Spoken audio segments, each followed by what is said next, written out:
मैं देख रहा हूं ऐसे बहुत सारे लोग यूएसए में, इंडिया में कई ऐसे लोग हैं जो लोग बताते हैं, ईमेल करते हैं, अपॉइंटमेंट लेते हैं और वो बोलते हैं कि पापा के हमारे को नींद नहीं आती रात को। मैं उन लोगों से बात कर रहा हूं, आज का वचन उन लोगों से बात कर रहा है कि आपको नींद नहीं आती। परमेश्वर का आत्मा कह रहा है आज हो सकता है कि आपको कोई कर्जे का डर सता रहा हो या लोन का डर सता रहा हो और आप नींद में प्रॉब्लम्स में हो, लेकिन परमेश्वर का आत्मा ऐसे लोगों से बात कर रहा है और उन्हें कह रहा है आपको किक मारनी है। कहता है कि उसी समय किक मारो, यीशु मसीह के नाम में, चल भाग यीशु मसीह के नाम से। मैं कह रहा हूं कि एक बार ऐसा ही हुआ कि मैं सो रहा था और उस समय मुझे एक सांप बार बार तंग करने लगा। बहुत सारे लोगों को स्नेक दिखाई देता है, ये पवित्र आत्मा ने मुझे कहा, और आज से आपको स्नेक दिखना वो बंद हो जाएंगे यीशु मसीह के नाम में। तो उस समय वो स्नेक और वो जानवर जब उसी समय दिख रहे थे तो उस समय मैं सोया हुआ था और मेरी नींद डिस्टर्ब हो रही थी और उसी समय पवित्र आत्मा ने मुझे कहा कि किक तुझे मारनी है, मुझे नहीं मारनी, ये शैतान ने फुटबॉल रखी है तेरे सामने। और मैं इसी समय 2 दिन से ऐसा प्रार्थना कर रहा था, परमेश्वर इसको हटा, लेकिन परमेश्वर ने मुझे कहा किक तो मार इसको।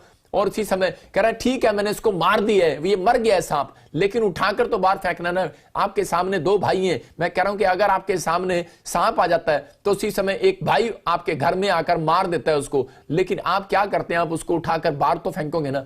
मैं कह रहा हूं कि आप इतना भी नहीं काम कर सकते तो परमेश्वर आपके लिए कभी दरवाजा नहीं खोलने वाला।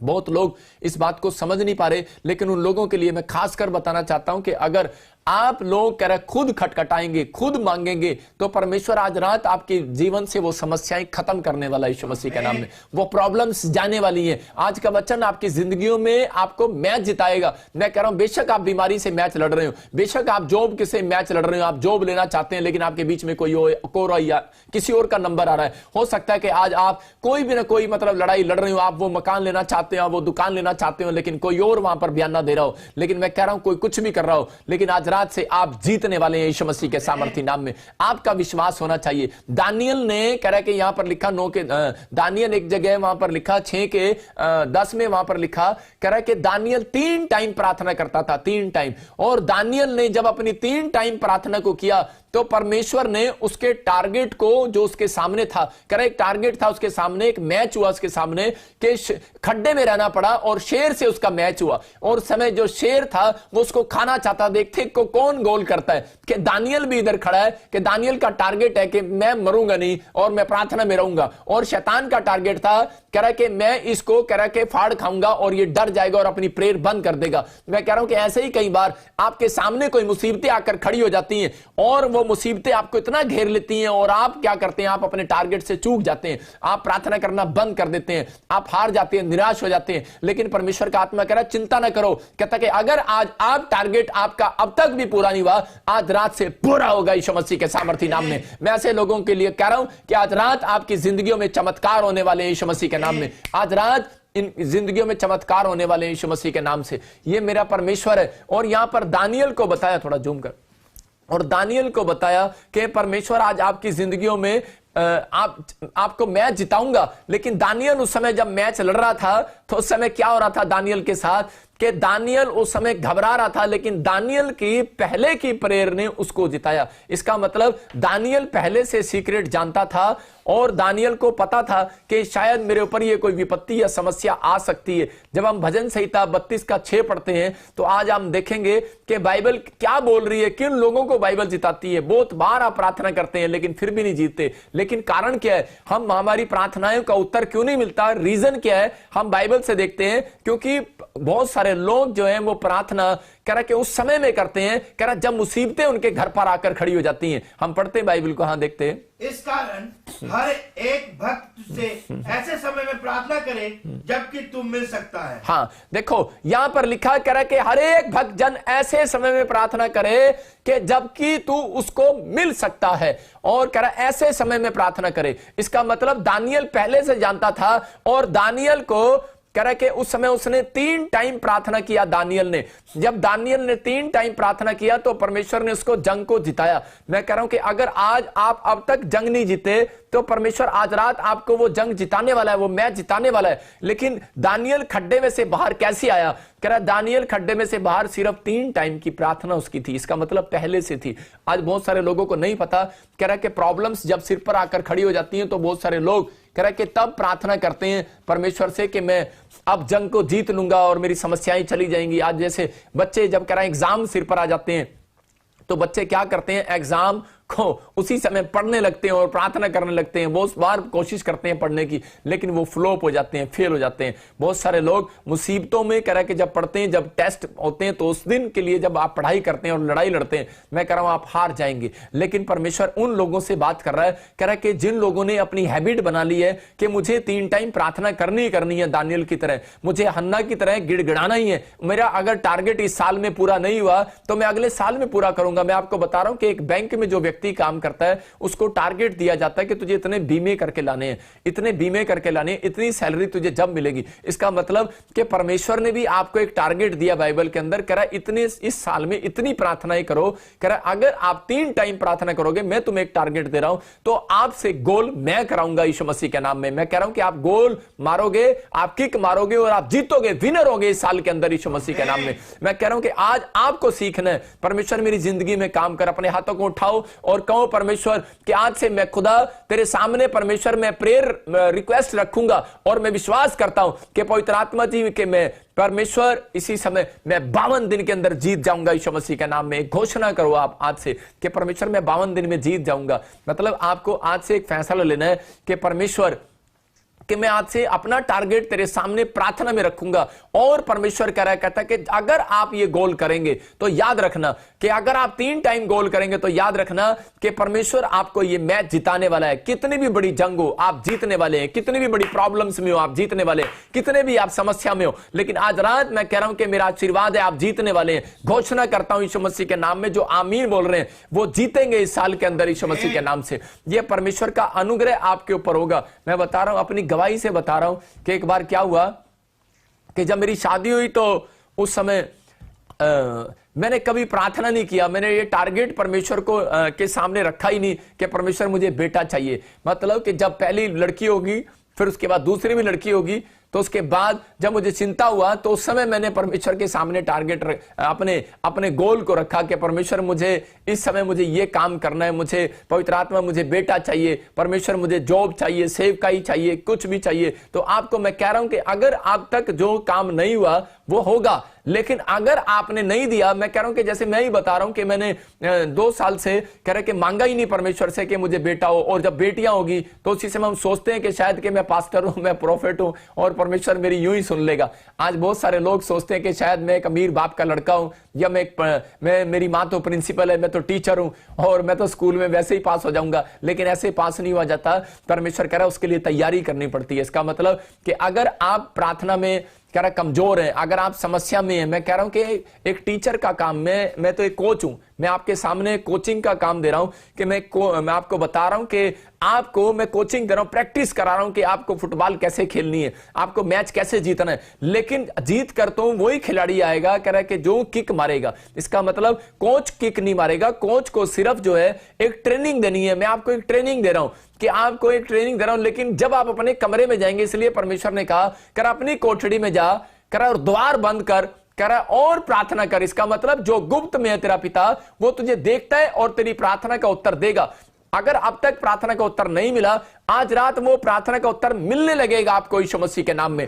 लेकिन आज आपको किक आपको मारनी है। मैं कोच हूं, फिर से सुनो, और मैं आपको ट्रेनिंग दे रहा हूं, लेकिन कह रहा मैच आप लड़ने के लिए जाओगे। इसका मतलब कह रहा किक आपको मारनी है, विश्वास की बातें आपको बाहर निकालनी है कि आप जा रहे हो गवर्नमेंट जॉब लेने के लिए, आप कनाडा का वीजा लेने के लिए जा रहे हो, आप PR लेने के जा रहे हो, आपने फॉर्म भरा है कोई मकान के लिए, जॉब के लिए, घर के लिए, तो आप जा रहे हो। लेकिन आपने इस समय कोचिंग ले ली कि मैं प्रार्थना करके जाऊंगा और इस समय परमेश्वर मैं विश्वास रखूंगा, मैं शैतान की बातों में नहीं आऊंगा। और उसी समय आप अगर आपके दिमाग में कोई ख्याल आता है नेगेटिव कि शायद मेरा काम नहीं बनेगा, तो उसी समय उस पॉइंट पर जाकर आपको किक मारनी है, भग यीशु मसीह के नाम में। मैं कह रहा हूं वो फुटबॉल सीधा गोल में जाएगी। मैं कह रहा हूं उसी समय उस पाले में जाएगी और आप जीतेंगे यीशु मसीह के नाम में। आपको ऐसा जीवन जीना है। लेकिन अगर आप प्रार्थना करने के बाद भी आप उनकी प्रार्थनाएं नहीं स्वीकार होती, तो मैं आज आपको 3 सीक्रेट देता हूं। ठीक है, मैंने बताया आपको कि आप प्रार्थना करो, लेकिन आप प्रार्थना बोलते हैं, लोग बोलते हैं कि मैं 15 साल से क्रिश्चियन हूं, मैं प्रार्थना कर रहा हूं, मैं पास्टर हूं, खुद मैं प्रार्थना कर रहा हूं, लेकिन मेरी प्रार्थना स्वीकार नहीं हो रही। तो मैं स्वीकार होने का तरीका बता रहा हूं, आप लिख सकते हैं डायरी में। जिन लोगों को लिखना है वो राइट डाउन कर सकते हैं अपनी डायरी में कि परमेश्वर किन लोगों को कह रहा प्रार्थना में जंग जिताएगा। कह रहा कि आपको 3 काम करने हैं ज्यादातर। अगर आप बहुत प्रार्थनाएं भी कर रहे हैं दानियल की तरह, 3 टाइम हो गया आपको प्रार्थना करते हुए, लेकिन आप जंग नहीं जीत पा रहे हैं, तो परमेश्वर आपसे बात कर रहा है मेरे द्वारा आज। कह रहा कि आपको 3 काम करने हैं। पहला कह रहा कि आपको कह रहा कि उपवास प्रार्थना, इसका मतलब कह रहा कि आप प्रार्थना कर रहे हैं तो उसमें आप अपने उपवास को शामिल कर सकते हैं। आप उपवास प्रार्थना करें। परमेश्वर आपको उपवास प्रार्थना करने के लिए बोल रहा है। कहता जब आप उपवास प्रार्थना करते हैं तो उसी समय जो आपकी प्रार्थनाओं का उत्तर नहीं मिल रहा वो जल्दी मिलेगा। ये 3 सीक्रेट आपकी प्रार्थनाओं का उत्तर जल्दी दिलाएंगे। कह रहा है प्रार्थना में भेंट लेके जाना। तीसरा कह रहा है कि आपको आज्ञाकारी हो जाना, नम्र हो जाना। कहता है कि आपको आज्ञाकारी, इसका मतलब कि परमेश्वर की चितौनियों, वादों को, वचनों को मानना। कह रहा अगर ये 3 सीक्रेट आप करते हैं तो परमेश्वर आपकी जिंदगियों में चमत्कार करेगा। जब हम देखते हैं दूसरा इतिहास 20 के 15 को देखते तो क्यों उसके 3 में क्या लिखा पहले कि योशापात जब डरा हुआ था, प्रॉब्लम्स में था। इसका मतलब योशापात क्या मसीह में नहीं था, वो जानता था यहोवा को, लेकिन बहुत प्रार्थनाएं करता था। क्या उसने मांगा नहीं? मांगा उसने, लेकिन उसकी प्रार्थना फिर भी स्वीकार नहीं हुई। लेकिन उसने इस सीक्रेट को ले लिया अपने जीवन में और उसने उपवास प्रचार कराया अपने अंदर। करा कि अपने वहां पर उपवास प्रचार कराना शुरू कर दिया। जब वो फास्टिंग प्रेयर हुआ तो उसके बाद क्या हुआ, उसी समय फास्टिंग प्रेयर के बाद उसके बंधन टूटे और परमेश्वर ने 15 में देखो क्या बोला। हाँ, इसके 3 के 15 को देखते कि वहां पर क्या लिखा। योशापात लिखा वहां डर गया लेकिन यहोवा की खोज में लग गया, लेकिन उसके बाद उसने उपवास प्रचार कराया। हाँ, 3 के 15 को पढ़े। तब वो कहने लगा, हाँ, हे सब यहूदियों, हाँ, हे यरूशलेम के रहने वालों, हाँ, हे राजा यहोशापात, तुम सब ध्यान दो। यहोवा तुमसे यो कहता है, तुम इस बड़ी भीड़ से मत डरो, हाँ, और तुम्हारा मन कच्चा ना हो, क्योंकि युद्ध तुम्हारा नहीं परमेश्वर का है। हाँ, यहां पर क्लियर लिखा कि लास्ट लाइन को हम ध्यान से पढ़ते तो वहां पर क्लियर लिखा कि तेरा मन कच्चा ना हो। कह रहा ये युद्ध तेरा नहीं है, कह रहा मेरा है। इसका मतलब पहले क्यों नहीं था परमेश्वर का युद्ध? परमेश्वर पहले उसके दुख में, उसकी प्रॉब्लम्स में, उसकी लड़ाई में, उसके मैच में जो वो खेलने जा रहा है, जो वो जंग लड़ने जा रहा है, क्यों नहीं शामिल हुआ? वो तब तक शामिल नहीं हुआ, कह रहा है क्योंकि उसकी प्रार्थनाएं तो थी, लेकिन उसकी प्रार्थनाओं में उपवास प्रार्थनाएं नहीं थी। जब उसने उपवास प्रार्थनाएं किया और अपने आप को नम्र किया और आज्ञाकारी हो गया, जैसा परमेश्वर कहता है मैं वैसा करूंगा, और भेंट के साथ परमेश्वर के पास गया, तो उस समय जब फास्टिंग करने के लिए गया और परमेश्वर ने उसकी जिंदगी में चमत्कार कर दिया। मैं कह रहा हूं कुछ लोग प्रार्थना करते हैं और उपवास करते हैं बस, लेकिन भेंट नहीं चढ़ाते। लेकिन मैं कह रहा हूं कि जब आप नम्र हो जाते हैं तो आप परमेश्वर को भेंट चढ़ाते हैं। जब आप परमेश्वर के सामने अपनी गलतियां मानते हैं तो आप भेंट चढ़ाते हैं, क्योंकि परमेश्वर ने एक जगह कहा अपने भाई को, कह रहा कि मेरे वेदी पर आने से पहले, भेंट चढ़ाने से पहले कह रहा मेल कर ले। इसका मतलब कि अपने आप को नम्र करो और मेरी आज्ञा को मान, और कह रहा कि ये काम कर। कह रहा जब आप 3 काम करते हैं तो परमेश्वर ने उसी समय योशापात को कहा कि अब ये जंग तेरी नहीं है, कहता है कि मेरी है। मैं कह रहा हूं कि आज अगर आप ये फैसला ले रहे हैं योशापात की तरह के परमेश्वर के आज से पवित्र आत्मा जी मैं तेरी वेदी पर आऊंगा, मैं तेरे घर में, तेरे भवन में जब आऊंगा भेंट लेकर आऊंगा और मैं नम्र होकर आऊंगा और परमेश्वर में फास्टिंग प्रेयर करूंगा। इसका मतलब पवित्र आत्मा आज रात आपसे बातें कर रहा है कि 52 दिन के अंदर आपको मेरा परमेश्वर मैच जिताने वाला है यीशु मसीह के नाम में। आप 21 दिन में हो सकता है कि आप गवर्नमेंट जॉब के साथ आने वाले हैं। मैं कह रहा हूं कि बिजनेस खुलने वाले, आपकी ब्लेसिंग आने वाली है। चर्च आमीन बोलने वालों के लिए आशीष आ रही है यीशु मसीह के नाम में। आपको विश्वास करना है बस। लेकिन पवित्र आत्मा इन बातों के लिए बता रहा है, कह रहा है कि जो लोग ये फैसला ले रहे हैं उनकी जिंदगियों में आशीषें खुल रही हैं। मैं फिर से बता रहा हूं कि इस सीक्रेट में बाइबल के अंदर किस किस ने इस सीक्रेट को माना और परमेश्वर ने इतनी बड़ी बात कही। मतलब आपने प्रार्थना अभी सीखा आपने कि प्रार्थना करना कंपलसरी है।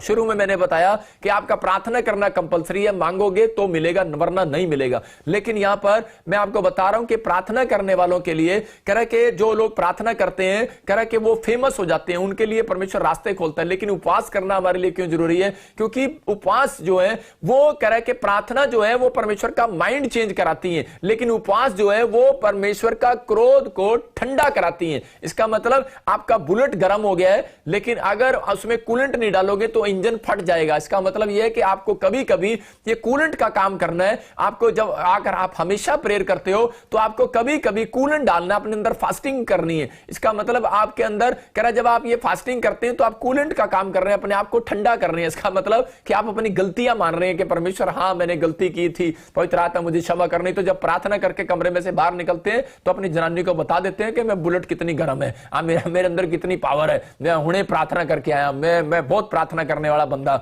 मैं बहुत प्रार्थना करती है, बहुत बाइबल पढ़ के आया, अंदर से एकदम गर्म हो जाते हैं आप जब आप प्रार्थना करके आते हैं। बहुत सारे लोगों को प्रार्थना करने के बाद, कमरे में से निकलने के बाद ज्यादातर गुस्सा आता है। मैं आपको बता रहा हूं कि ऐसा होता है लोगों के साथ, लेकिन कूलेंट का काम करते हैं ये फास्टिंग प्रेयर। तो इस समय कह रहा ये समझ गया। यहां पर आहाब राजा को, पहला राजा 21 के 28 में हम देखते हैं कि उसी समय लगा और डब्बी बना उसकी, और उसी समय उपवास करा के परमेश्वर के क्रोध को ठंडा करता है। आहाब राजा से परमेश्वर नाराज था और परमेश्वर ने कहा, कह रहा कि मैं तुझे मार दूंगा, लेकिन उसी समय उसको पता लगता है कि मेरे लिए भविष्यवाणी हुआ है कि मैं मर जाऊंगा। तो उसी समय उसके पास वो वचन पहुंचता है, तो उसमें क्लियर लिखा वहां पर, कह रहा कि एक जगह पर 21 में और उसके पहले 28 में भी लिखा कि आहाब राजा के बारे में। हाँ पढ़ेंगे। तब यहोवा का ये वचन तिशबी एलिया के पास पहुंचा, क्या तूने देखा है कि आहाब मेरे सामने नम्र बन गया है? इस कारण कि वो मेरे सामने नम्र बन गया है, मैं वो विपत्ति उसके जीते जी उस पर न डालूंगा, परंतु उसके पुत्र के दिनों में मैं उसके घराने पर वो विपत्ति भेजूंगा। देखो क्या कह रहा है कि यहां पर लिखा, इसके इस 27 और 28 में भी कहा कि जब आहाब ने उपवास किया, टाट ओढ़ा, तो उस समय प्रार्थना में बैठ गया, और उसी समय कह रहा है कि परमेश्वर ने उससे कहा, कह रहा है कि अब मैं इसके जीते जी, इसका मतलब कि पूरी लाइफ में, लॉन्ग लाइफ में, कह रहा आहाब राजा के ऊपर विपत्ति नहीं डालूंगा। हो सकता है, कह रहा गारंटी नहीं देता कि तुम्हारे वंश पे ना डालूं, कह रहा क्योंकि अगर तुम्हारे वंश ने पाप किया तो कह रहा कि फिर विपत्ति आएगी। लेकिन कह रहा कि आहाब राजा को इस बात का पता लग गया कि वो सीक्रेट को जान गया। कहते हैं कि परमेश्वर के सामने भेंट लेकर और उपवास के साथ और प्रार्थना में जाना है, और उसी समय जब उसने ये 3 काम किए तो लिखा वहां पर कि वो नम्र हो गया, और उसी समय परमेश्वर ने उससे कहा, बोलता है, कह रहा है कि भविष्यवक्ता इसको बोल दे, प्रोफेट, कह रहा है कि ये जो नम्र हो गया है, जो इसने आज आज्ञाकारिता की भेंट चढ़ाई है, कह रहा है कि अब मैं इसके अंदर, कह रहा है कि इसको बोल दे कि मेरा क्रोध जो है ठंडा हो गया, क्योंकि इसने उपवास प्रार्थना की है। इसका मतलब कि जो आज मेरे साथ उपवास प्रार्थना में शामिल हुए हैं, तो पवित्र आत्मा आज आपके ऊपर से परमेश्वर अपने क्रोध को शांत करने वाला है। मैं कह रहा हूं कि आज आप मेरी प्रार्थनाएं परमेश्वर के क्रोध को शांत कराने वाली है आपके ऊपर से, यीशु मसीह के नाम में। और इसी समय मैं कह रहा हूं कि आज मेरी प्रार्थनाओं से परमेश्वर का माइंड चेंज होगा। अगर आप सोच रहे हैं कि परमेश्वर ने मुझे निकाल दिया बिजनेस से, सेवकाई से, या मुझे किसी स्थान से निकाल दिए, आदम और हवा की तरह जैसे एक बाग में से निकाल दिए, लेकिन मेरा परमेश्वर फिर से आपको बाग में आशीष देने वाला यीशु मसीह के नाम में, फिर से वो फल देने वाला यीशु मसीह के नाम में। लेकिन अगर आपका फैसला है कि हाँ परमेश्वर मैंने बहुत प्रार्थनाएं किया, लेकिन मैं कभी कभी अब से मैं फास्टिंग प्रेयर भी स्टार्ट किया करूंगा, और उस फास्टिंग में कह रहा कि मैं ये याद रखूंगा कि परमेश्वर वो फास्टिंग अपने शरीर को दुख देने के लिए नहीं रखूंगा। मैं परमेश्वर फास्टिंग का मतलब है कि अपने आप को तैयार करना परमेश्वर के सामने, शरीर को दुख देना नहीं है। इसलिए कह रहा कि आहाब राजा ने अपने आप को नम्र किया, हम्बल किया, अपनी गलतियों को माना फास्टिंग प्रेयर में, और परमेश्वर ने कहा इसने अपनी बुलेट में कूलेंट डाल ली है, इसका मतलब इसका इंजन अब गर्म नहीं होगा, इसका मतलब आज से ये गलतियां नहीं करेगा, इसका मतलब अब ये सीख गया, इसका मतलब इसने ट्रेनिंग कर ली है, अब मैं इसको भेजूंगा और गोल कराऊंगा और ये जीतेगा यीशु मसीह के नाम में। मैं कह रहा हूं कि जब आप एक ऐसा फैसला ले रहे हैं, तो परमेश्वर आज से फैसला ले रहा है कि मैं तुम्हें जिताऊंगा, मैं तुम्हें विनर बनाऊंगा। आप जाओ मैच लड़ना आज के बाद। मैं कह रहा हूं आपने मैच लड़ना है, जॉब चाहिए आपको, कोई सी जॉब चाहिए, जाओ फॉर्म भर दो। मैं कह रहा हूं कि आपको कौन सी जगह मैच लड़ना है, कौन सी कंट्री में आपको जाना है, मैं कह रहा हूं जाओ फॉर्म भर दो। मैं कह रहा हूं कि जाओ, आपको कौन से आइलेट्स में क्लियर नहीं हो पा रहे, कितनी बार नहीं हो पा रहे, कोई आपका काम नहीं बन पा रहा, आप जाओ करो, लेकिन आज ये 3 सीक्रेट लेकर जाओ, और आपको भेंट चढ़ाना, प्रार्थना करना और करा फास्टिंग करना, करा उसमें नम्र हो जाना, अपने आप को नम्र कर लेना और आज्ञाकारिता बच्चे हो जाना। पवित्र आत्मा कह रहा है जाओ, कह रहा मैच मैं जिताऊंगा, टारगेट रखो अपना परमेश्वर के सामने, और इसी समय परमेश्वर कह रहा गोल मैं करवाऊंगा तुम्हारे से। अगर अब तक गोल नहीं हुआ, मैं कह रहा आज मेरा परमेश्वर कराएगा और आप विनर होंगे यीशु मसीह के नाम में। लेकिन यहां पर पवित्र आत्मा बता रहा था, कह रहा है कि मलाकी के 3:10 को पढ़ते हैं, देखो वहां पर क्या लिखा कि बाइबल हमें क्या बताती है। बहुत सारे लोग कह रहे हैं हमारी प्रार्थनाओं का उत्तर नहीं आता, लेकिन अगर आप इस ढंग से प्रार्थना करेंगे तो परमेश्वर आपको उत्तर देगा आज रात। मैं कह रहा हूं आपकी ब्लेसिंग उतरेगी और आप आशीषित हो जाएंगे, और आप ने जो मांगा है परमेश्वर से वो देगा आपसे यीशु मसीह के नाम में। हाँ पढ़ते इसको, देखो क्या लिखा। सारे दशमांश फटाफट पढ़ा कर यार, आओ कि मेरे भवन में भोजन वस्तु रहे, और सेनाओं का यहोवा ये कहता है कि ऐसा करके मुझे परखो कि मैं आकाश के झरोखे तुम्हारे लिए खोलकर तुम्हारे ऊपर आशीष की अपरंपार वर्षा करता हूँ, कि नहीं। हाँ, देखो यहां पर बाइबल बताती है, कह रहा है इजरायली लोग जानते थे इस बात को कि परमेश्वर के घर खाली हाथ नहीं जाना। कहता है इसलिए कह रहा है परमेश्वर के वायदे को जानते थे कि कह रहा है कि मैं फिर से कह रहा हूं कि आकाश के झरोखे खोलकर परमेश्वर कह रहा है सारे भेंट दशमांश कह रहा है आप परमेश्वर के भवन में लेकर आओ, और कह रहा है कि मैं तुम्हारे लिए आकाश के झरोखे खोलकर अपरंपार आशीष की वर्षा करता हूं कि नहीं। कह रहा है कि आप मुझे चेक करके देखो कि मैं तुम्हारे ऊपर आकाश के झरोखे खोलता हूं कि नहीं खोलता हूं। परमेश्वर का आत्मा परखने के लिए बोल रहा है। इसका मतलब कि हो सकता है कि मैं आपको सही बात ना बता रहा हूं अगर आपको ऐसा लग रहा हो, लेकिन अगर आप कह रहा है कि फास्टिंग करते हैं, प्रेयर करते हैं, भेंट देते हैं परमेश्वर को, तो पवित्र आत्मा कह रहा है, कहता है कि आपको क्या करना है, कहता है चेक करना है, आपको वो दिन वेट करना है थोड़े दिन, और उसके बाद आपको पता लगेगा कि परमेश्वर ने आपकी जिंदगियों में चमत्कार कर दिया यीशु मसीह के नाम में। सबको जय मसीह की। मैं जतिन बब्बर और आप देख रहे हैं मसीह परिवार चैनल। जैसे कि आप सब जानते हैं कि मैं इस चैनल पे प्रभु के अलग अलग दासों की वीडियोस डालता हूं, तो अगर आपको हमारा चैनल अच्छा लगता है तो आप इस चैनल को ज़्यादा से ज़्यादा सब्सक्राइब जरूर करें, ताकि आप प्रभु के वचन को सुन सके। वीडियोस को ज़्यादा से ज़्यादा शेयर करें ताकि जिन लोगों तक वचन नहीं पहुंचा उन तक भी वचन पहुंच सके। सबको जय मसीह की। एक बार मैं आपसे दोबारा कहूँगा कि इस चैनल को सब्सक्राइब जरूर करें और वीडियोस को ज़्यादा से ज़्यादा शेयर करें। जय मसीह की।